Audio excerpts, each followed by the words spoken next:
This video is rated TV-16, has some harsh language which may not be appropriate for younger audiences. Viewer discretion is advised.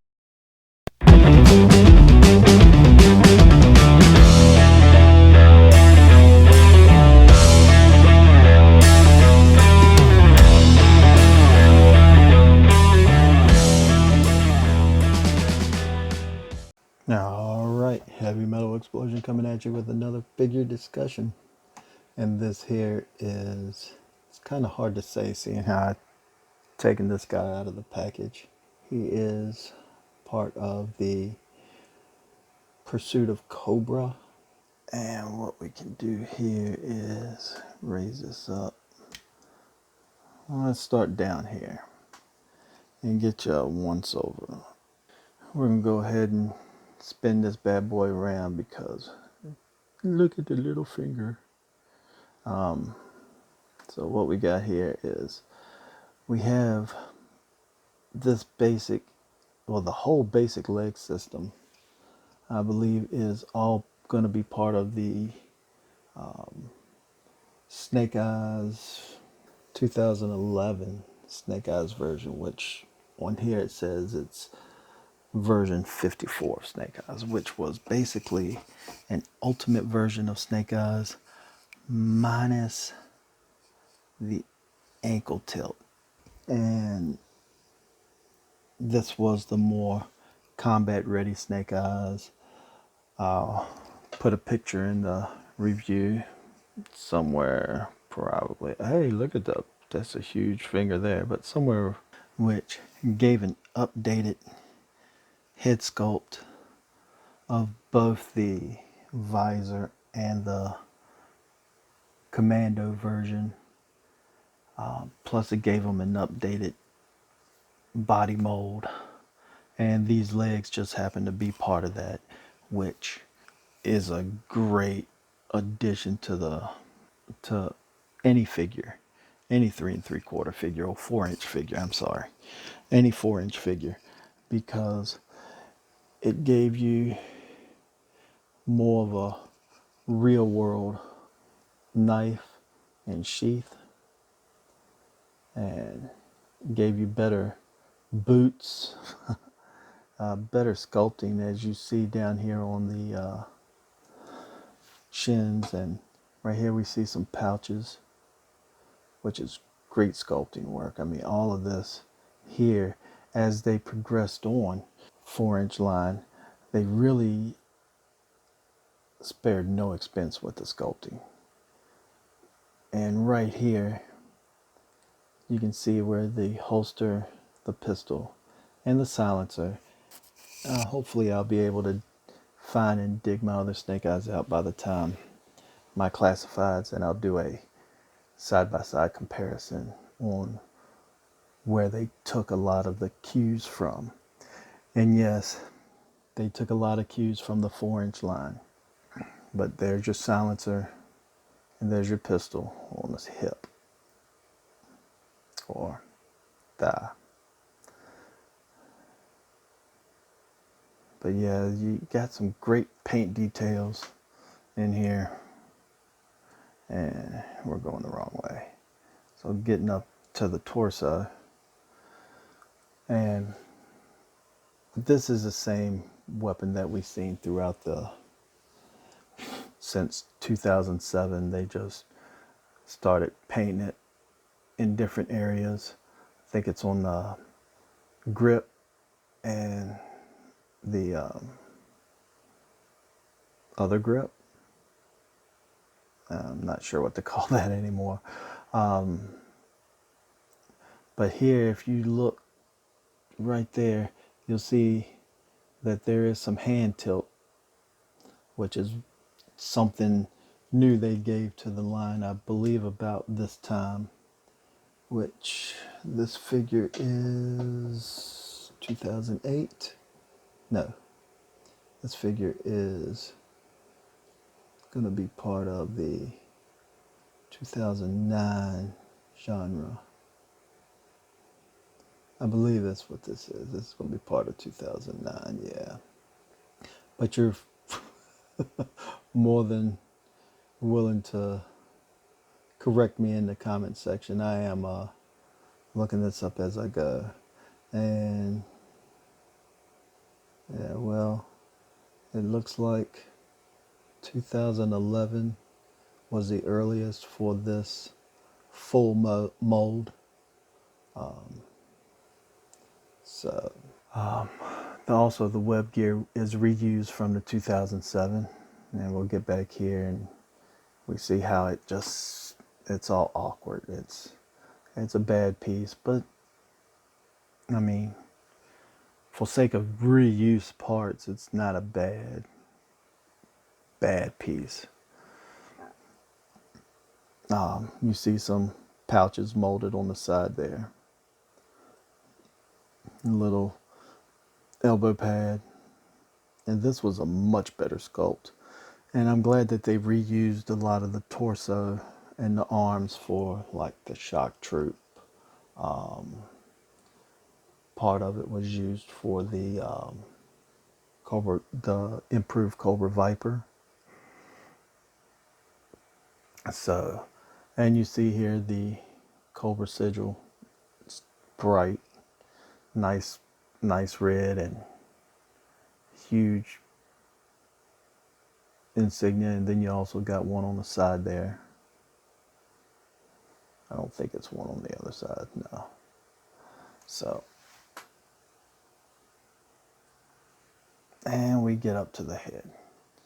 Now again, this was the head mold that was used in the Cobra Trooper and I guess the Crimson Trooper / officer type for the Resolute figure. And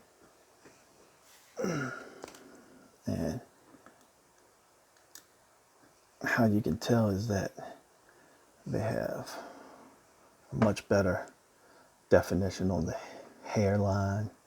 The face is sculpted ever so slightly better. It's a much better action figure than the earlier ones. The problem I have is that they always look like they have that slouch to them. So, yeah.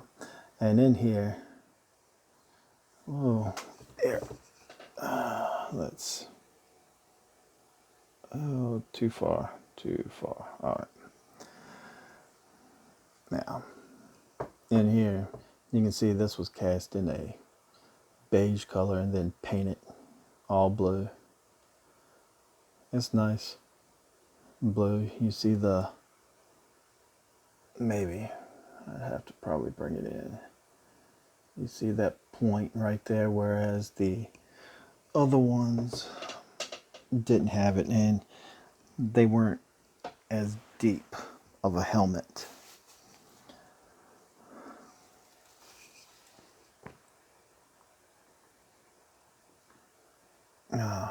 The other problem I have is that they didn't seem like they fit or sat square. They had what looked like a molding issue that didn't let them sit square on the head. So I'm not sure if that was I guess I can look at my other ones because I'm getting ready to do a few comparisons here. But it might have been a running theme where they just chose not to fix it. So we'll take my little hand-powered Lazy Susan out of here and set that off to the side. The bottom half I'm not going to get into because that'll get into with the snake eyes. And really you've seen everything else, really. About the only thing you hadn't seen was how the buckle is painted on the web gear. But as for any additional articulation, everything is basically the same. He does have maybe a little more movement here maybe a little more movement, as you can see there. The arms are basically still below a 90-degree turn or 90-degree angle. And this hand here,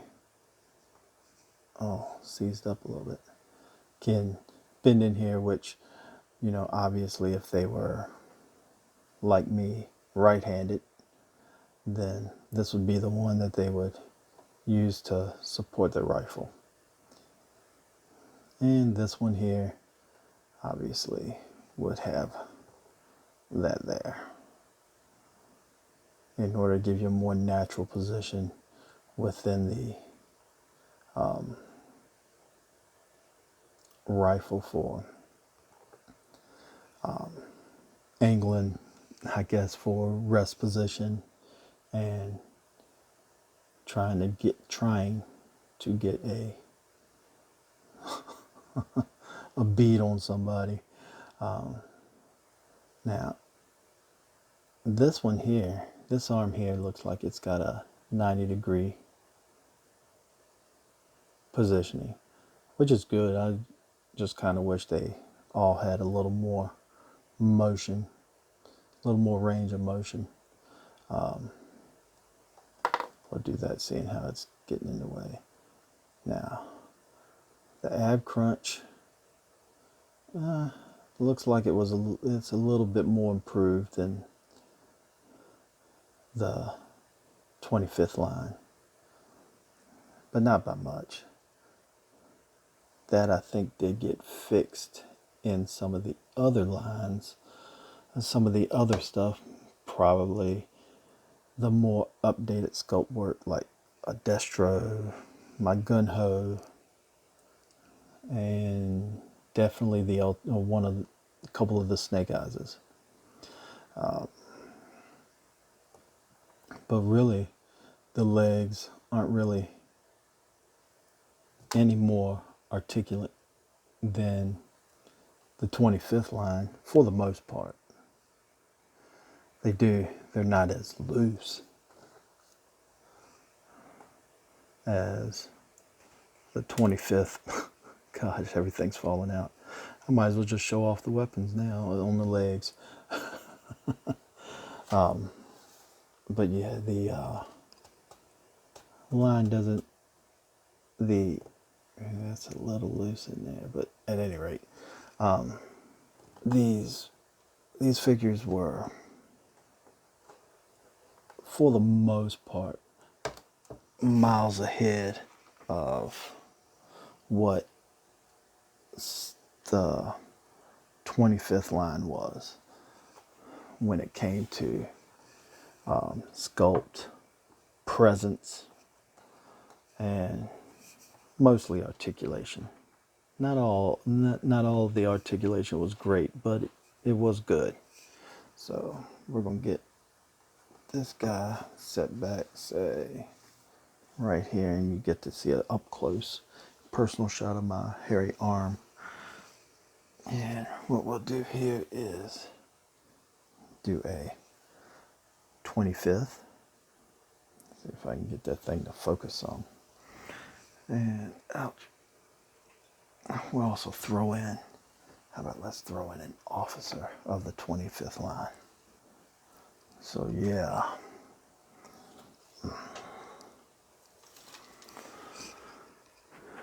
Pull this bad boy out, because what we're gonna look at right here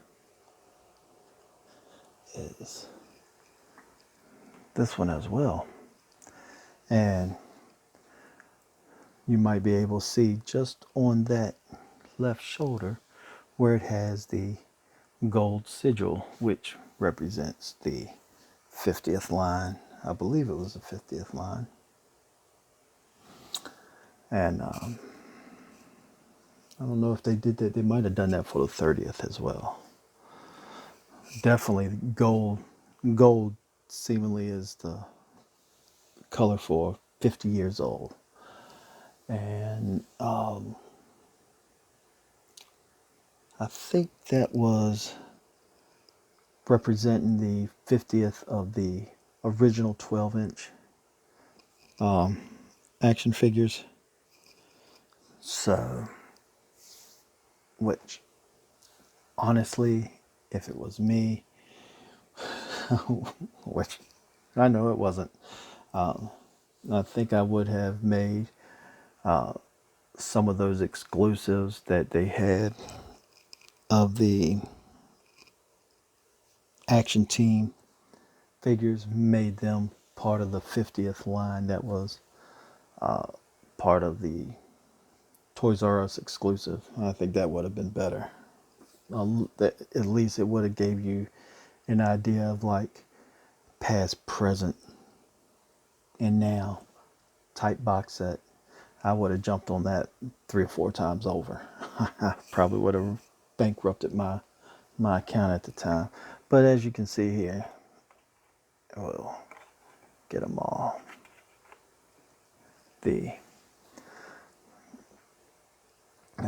This one here had a little more paintwork on the boots, but personally on here they could have kept the lower legs. I think the lower legs look good, and they could have just figured some way to switch out the thighs and knees and work those in with a brand new sculpt that would line up with the shins. But I understood where they're going with it, because why try to mod something out when you have perfectly good parts when you came out with Snake Eyes. So we'll go take that a little bit more to the side. And you see the one in the front, he does have a bit more erect stance, and you see the shape of the helmet at this point. And even still, you can see some of the jawline here, how it's distinct, but it's looks a little more flat, like there's not enough design cues in it. But that could be the camera throwing things off. And on the back, we see everything here where it is the same web gear. So, and we can see a little more work here on the legs. Coming back this way. And obviously, the holsters on this side for the pistol, and whereas the 25th just had a pouch.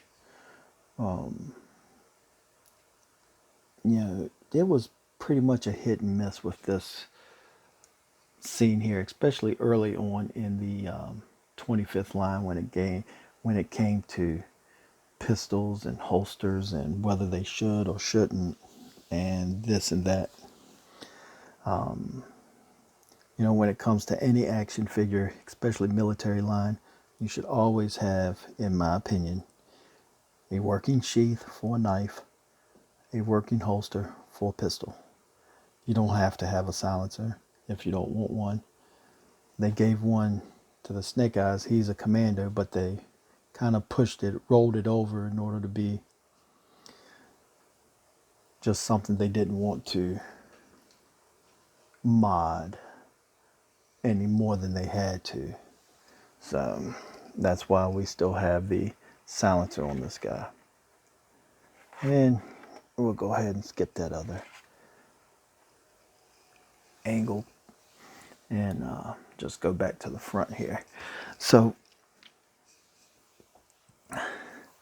the 30th anniversary, the Pursuit of Cobra line really steamrolled a new focus in articulation, sculpt work, and paint applications, plus accessories. And they didn't really need to do the accessories part. I think that was overkill for them.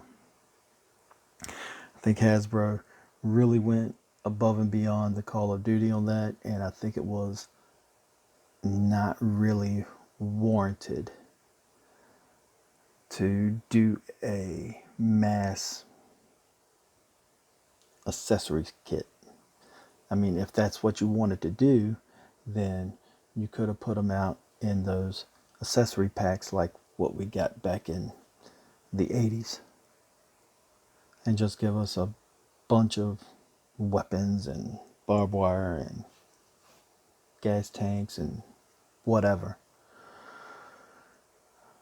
But again, this is Hasbro we're talking about, and over the years they hadn't really had the best of crews working on the developmental stage of these figures,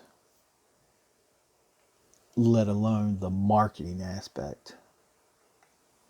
Because there was a lot of these guys here that was short packed for figures like Duke and Scarlet and Destro, Cobra Commander, and your Cobra Troopers and your Cobra Vipers and whatnot were usually short packed a lot of time. The only thing that I've ever seen that was not short packed was your 25th Crimson Guards, and if I hadn't sold all my Crimson Guards yet, I'll do a review on those. But I wanted to kind of knock this out the way, and this way I'm not really going to focus on all these Cobra Troopers, and I can kind of decide whether or not I'm going to be up to selling them in the future, or maybe trading them off for other figures that I want more, or what have you. The bottom line is that if you're into collecting the 4-inch line, the modern era G.I. Joe line, then there are some in your 25th line that should be collected, but there's most of your figures that you're going to want to get hold of is going to start at your Pursuit of Cobra and work up. So with that being said, guys, I hope you enjoyed this. Give me a like if you liked the video, subscribe, and leave a comment. Let me know what you think, and maybe if you think I can improve on my videos, talk to me. Let me know how I can. I do have a Patreon. I'm going to be posting the same exact videos here, maybe except if unless they're like exclusive videos, I might put them exclusively to Patreon. Say, I don't know, something like a convention exclusive figure that might go all over to Patreon in and of itself. But for the most part, you'll be able to see everything here. And I do have a store. Everything will be linked in the description. So if you want to go and look at some things, then do that. And until next time, guys.